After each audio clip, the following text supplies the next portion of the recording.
ជួមមុងអូនពេលណាបងដឹងថាត្រូវធន់ធ្វើដូចមិនមានរឿងអ្វីថាបើអូនអងចិនសូមប្រណី5ផងថ្លៃអ្វីដែលបងធ្វើខំឲ្យអូនលើកលែងទោអ្វីដែលបងបានដឹងគឺប្រលឹងសុខសាន្តមិនដូចពេលនៅក្បែរបងព្រមគេជានាងថ្មីដែលរូបពិសេសអូនបងចំណែកឯរូបបងសូមជួបជាតិក្រោយរូបបងបានត្រឹមសោកសៅពេលបើឃ្លាឆ្ងាយស្ដាយហើយបងត្រូវខកខ្វាយអងចិនប្រាថ្នាព្រោះតែជីវ៉ាធ្វើឲ្យបងឈឺផ្សាចង់ប្រាប់ថានៅស្នេហ៍នៅនឹងរអូនព្រោះក្រុមពេលជួបស្ងួនបងចង់ប្រាប់ឲ្យអូនដឹងតែបើត្រឹមប៉ុណ្ណា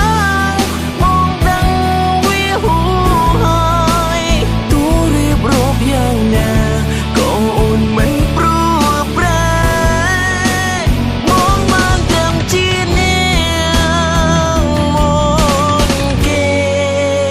គឺមនុស្សអដើម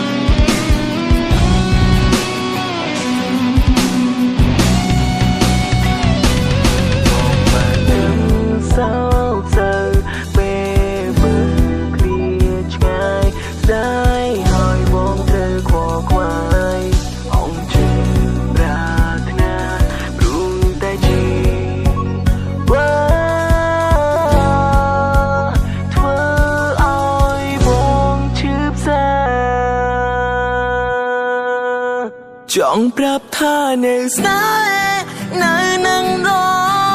អូនព្រោះក្រុមពេលជួបស្ងួនបងចង់ប្រាប់ឲ្យអូនដឹងតែបើត្រឹមប៉ុណ្ណាបងដឹងវាហួហើយទូរៀបរាប់យ៉ាងណាក៏អូនមិនព្រោះ